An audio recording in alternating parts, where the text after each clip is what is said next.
گریه نکردن از سختی دل است و سختی دل از گناه زیاد است. گناه زیاد از آرزوهای زیاد است. آرزوهای زیاد از فراموشی مرگ است و فراموشی مرگ از محبت به مال دنیاست. ضمناً محبت به مال دنیا سرآغاز همه خطاهاست. مردم را با لقب صدا نکنید. روزانه از الله معذرت خواهی و توبه کنید. خدا را همیشه ناظر خود ببینید و لذت گناه را فانی و رنج آن را طولانی بدانید. بدون تحقیق قضاوت نکنید و اجازه ندهید نزد شما کسی را غیبت کنند. صدقه دهید. چشم به کیسه مردم ندوزید. شجاع باشید. مرگ یک بار به سراغتان می آید. کوشش کنید بعد از خود نامی نیک به جای بگذارید.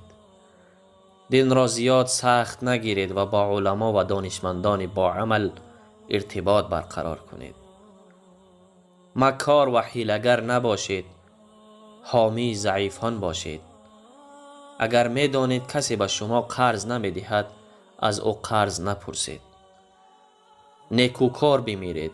خود را نماینده خدا در امر دین بدانید و فحاش و بزلگو نباشید.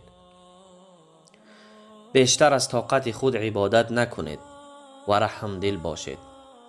با قرآن آشنا شوید تا می توانید به دنبال حل مشکل های مردم باشید.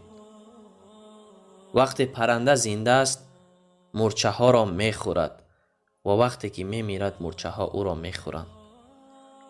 زمانه و شرایط در یک لحظه می تواند تغییر کند در زندگی. هیچ کس را تحقیر یا آزار نکنیم.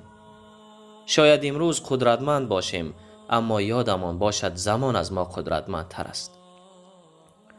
پس خوب باشیم، خوبی کنیم. از یک صحابه پرسیدند نزدیک و نزدیکتر عجیب و عجیبتر چیست؟ سخت و سختتر چیست؟